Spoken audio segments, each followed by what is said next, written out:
Salut à tous, c'est Pang de la chaîne, bienvenue sur cette vidéo qui aujourd'hui va parler violence et qui va rentrer dans mon thème Je suis violent, suite au retour qu'il y a eu aux Oscars, et donc la baffe qu'a mis Will Smith à Chris Rock. Ce qui m'intéresse, c'est le type de feedback qu'on a. Bien sûr, il y a ceux qui vont dire c'est bien, il a défendu l'honneur de sa femme, ceux qui vont dire c'est pas bien, des mots ne doivent pas être attaqué par des gestes, il y aurait dû avoir une autre réplique. Alors, moi, ce qui me marque, c'est que on parle du cinéma hollywoodien, qui est basé avec peut-être 80% de leur chiffre d'affaires sur des films qui jouent sur la violence physique et psychologique. On nous vend à longueur de temps des storytelling sur des Netflix, sur des films, sur des séries, sur tout ce que vous voulez, à base de violence. Notre monde, il est tellement aseptisé par la réalité, par le fait qu'il y ait des gens qui craquent, qu'il y ait des gens qui souffrent, qu'il y ait des gens qui soient mal, qu'il y ait des gens qui prennent mal les choses, qui, pour plein de raisons, qui leur sont personnelles, et nous on le sait bien en le voyant au cabinet, il y a des personnes qui pètent des câbles pour des choses qui peuvent sembler anodines à plein de gens, mais vous ne savez pas ce que eux vivent à l'intérieur. Donc derrière, la critique de « oui, mais il aurait pu réagir autrement », oui, bien sûr, mais c'est pas ce qu'il a fait.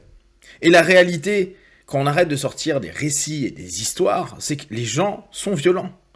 On veut créer un monde de paix. Seulement, regardez, on voit des conflits partout, on voit de plus en plus de violence dans notre quotidien, on vend des jeux qui suractivent la violence de tout le monde, où on doit gagner des territoires, conquérir des gens, tuer des gens, abattre des gens, et on veut que la réalité, c'est-à-dire le monde où il y a une réponse à la suggestion proposée par les trans de cinéma, par les trans de jeux vidéo, par les trans de séries, par tout ce que vous voulez. On veut que ça soit paisible, apaisé, dans le dialogue. On va même lire, et je crois que c'est Jim Carrey qui disait il n'y aurait pas dû avoir une réponse au travers d'une percussion, du physique, à des mots. Donc là aussi, c'est intéressant. Jusqu'à où les mots sont acceptables. Jusqu'à où on doit se dire « Ah bah non, mais je ferai rien du tout », même si les mots sont inqualifiables. Parce que là aussi, les mots, c'est pas de la violence. Ça sous-entend donc que les mots sont acceptables. Donc je peux dire les pires choses, je peux même conditionner des élèves d'une classe à les détruire à longueur de temps psychologiquement pour dire qu'ils sont pas prêts, qu'ils sont nuls, qu'ils arriveront à rien. Je peux être un parent qui esquinte psychiquement ses enfants. Je peux être un instructeur, je peux être un adulte, je peux être quelqu'un qui va dire juste des choses, ou même qui va montrer des choses. Et c'est pas un problème, c'est pas violent.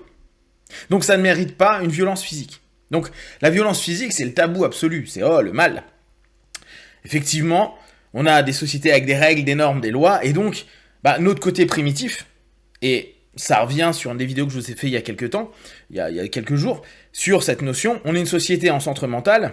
Donc, le centre émotionnel, il faut qu'il ferme un peu sa gueule. Et alors, le centre instinctif, alors lui, il faut carrément qu'il soit réprimé parce que c'est le danger, c'est la violence, c'est le mal, etc., etc. Dès lors, tout doit se baser sur le centre mental et on n'accepte plus les autres centres.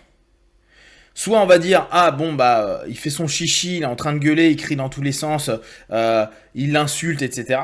Et c'est qu'une blague, il aurait dû bien le prendre, il aurait dû le détourner. Émotionnel, c'est pas bien. Et alors physique, je vais te mettre une baffe parce qu'il y a un moment ou un autre, peut-être que j'en ai ras-le-bol et peut-être que c'était pas bien placé et t'en sais rien et ta vanne elle est peut-être pas au bon moment. Et là encore, on peut considérer que c'est inqualifiable, c'est pas bien, faut pas le faire. Sauf que notre société, elle nous donne des injonctions contradictoires en longueur de temps. Soyez civilisés, mais regardez que des films violents, jouez à que des jeux vidéo qui sont majoritairement violents. Le 3/4 du temps, ce qui fait du buzz, c'est rarement les moments cool où il y a deux chats qui s'aiment, même si ça fait beaucoup de buzz, mais ça va plutôt être comment, malheureusement, au 4 temps, il y a eu Usopp, donc un vigile qui est prof de Muay Thai, un Akmoué, qui se fait péter la gueule par un mec. Et ça, alors ça buzz de ouf. Quand il y a deux politiques qui sont en train de s'embrouiller à la mort, qui sont en train de s'insulter, qui ne s'écoutent pas, qui ne se respectent pas, c'est ça qui tourne. C'est pas ce qui se passe dans les quartiers où il y a des choses positives, où il y a des groupes qui se forment, où il y a des gamins qui s'en sortent, où il y a vraiment une motivation des groupes sociaux à créer plein de belles choses. Ah non, ça on s'en fout. Et on le sait depuis des années, tout le monde le sait. Tout le monde sait que qu'est-ce qui va être mis en avant dans une dynamique, par exemple, de la télé. Bah, dans les journaux, c'est rarement super, il y a des choses cool. Quand on licencie quelqu'un, c'est pas de la violence. Quand on fait des choses comme, en ce moment, diminuer le pouvoir d'achat de plein de personnes, faire galérer plein de gens, c'est pas violent. Donc là-dessus, on aimerait, indirectement, hein. Donc Will Smith, lui, il a donné une baffe, il lui a pas mis un coup de tête, un coup de truc, il l'a pas abattu à mort par terre, il lui a mis une baffe. C'est une expression hyper daron, hein. C'est une expression de recadrage. Il l'a pas terminé. Il a pas fait ce que l'autre connard a fait à Yosop. Non, il lui a mis une baffe pour recadrer, et après il a recadré verbalement. Donc, en gros, quand on dit « ouais, mais pas de violence, c'est pas bien, chouchou, etc. » Ouais, parce que jusqu'à présent, on a bien vu que toutes les manifestations pacifiques étaient clairement ce qui fonctionne. Vous êtes peut-être au courant de ce qui se passe au Myanmar, en Birmanie. J'imagine que oui. Ça a tellement bien marché qu'on n'a plus de news dessus. Il y a eu plein de morts tués par l'armée parce que les gars marchaient pacifiquement. On sait très bien ce que ça fait, le pacifisme. C'est pas parce que, une fois, à un moment donné, on a eu des marches qui ont donné des choses positives en Pacifique, que, pour autant, la généralité fonctionne.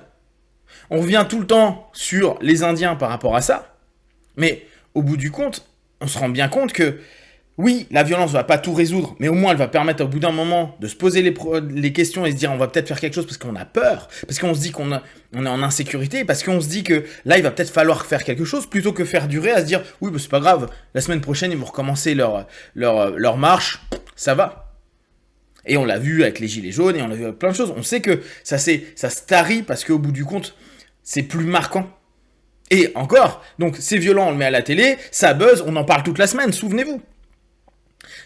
La violence, elle résout pas tout, mais elle peut être, à un moment donné, une ouverture à, ouais, bon là, on va peut-être se cadrer, on va peut-être penser à travailler sur ça, ou à ne plus oser ceci, ou à au moins entamer un vrai dialogue, ou quelque chose, des actions, des vraies actions. Donc, c'est super facile, je trouve, de dire à des gamins à qui on ne montre pas l'exemple à longueur de temps, au travers de tout ce qu'on leur propose, et à des adultes qui maintenant s'embrouillent pour des places de parking et qui se plantent pour une place de parking, de dire ah ouais mais pas bien la violence. Bah oui pas bien parce que il y a des blessures, il y a de la douleur, il y a des morts et après autour de ça il y a tout un système qui souffre. Mais pour autant ne jamais rien faire, toujours faire tout en pacifisme parce qu'on a peur de la violence, parce qu'on n'est pas prêt à la violence, parce qu'on l'a fantasmé dans des films, dans des trans à la con. Et qu'on a peur, on ne sait plus gérer de la violence, parce qu'on est surprotégé. Parce que heureusement on est surprotégé, mais on ne sait pas la gérer. Et on ne sait déjà pas la gérer par les mots, on ne sait pas la gérer émotionnellement, donc on sait encore moins la gérer physiquement. Et dire à longueur de temps, non mais les gars, c'est pas bien, il faut pas. Mais c'est quand même, ça fait partie de la nature humaine. Alors est-ce que l'homme civilisé est complètement hors nature humaine? Bien sûr que non, et on le sait bien. Est-ce que, donc, l'homme instinctif, ou vos instincts, vont être complètement réprimés à longueur de temps par un centre mental? Bah non, au bout d'un moment, votre centre mental, quand il y a des émotions et qu'il y a des choses qui ont été touchées, bah on sait très bien que ça explose, il y a des décompensations. Et comme souvent, on ne sait pas ce qui a été touché. On sait très bien qu'on a tous nos failles, on a tous nos faiblesses, on a tous des douleurs, on a tous nos problèmes. Alors après, on pourra dire, oui, mais t'as pas l'exprimer sur quelqu'un d'autre. Oui, mais si à un moment donné, cette personne, et comme je vous l'ai dit sur la précédente vidéo, n'est qu'une surface projective qui a été un activateur, un trigger, une gâchette, bah, désolé, mais cette personne-là, elle peut parfois se prendre un recadrage. Et malheureusement, parfois, ça va plus loin. La violence, elle résout pas les choses, mais ne pas la prendre en compte, c'est complètement absurde. C'est nier quelque chose. Or, les gens choqués par la violence, c'est être choqués par une réalité. Par contre, ça ne les dérangera pas de dépenser 10 balles et du popcorn pour aller voir 2 heures de guerre où il y a des peuples qui se font buter ou des gens qui crèvent à tir-larigot. Ça, on s'en bat les couilles. Il y a quand même un truc assez intéressant à se poser comme question. Quel est votre rapport à la violence et pourquoi vous en avez tellement peur, sachant que ça fait quand même partie complètement de la vie? Et c'est peut-être parce qu'il n'y a plus cette sensation de danger et donc de violence potentielle de ce qui peut se passer qu'on se ferme autant à se dire « Ah, on se crée des safe places, il faut être en sécurité, etc. » Alors qu'au bout du compte, le monde, très rapidement, peut partir en vrille et on peut très vite se faire sauter le centre mental pour aller dans de l'émotion et donc de la percussion, de la douleur, de la méchanceté et tout plein de choses qui est parfois juste une expression d'un besoin à un moment donné, ou d'une pulsion, si on est plus précis. Si vous avez des questions et des remarques, partagez sur Facebook, YouTube, j'y répondrai le plus rapidement possible. Et comme d'habitude, de tout ce que je propose, ne prenez que ce qui est bon et juste pour vous, testez, observez, analysez et concluez. Be one, ciao.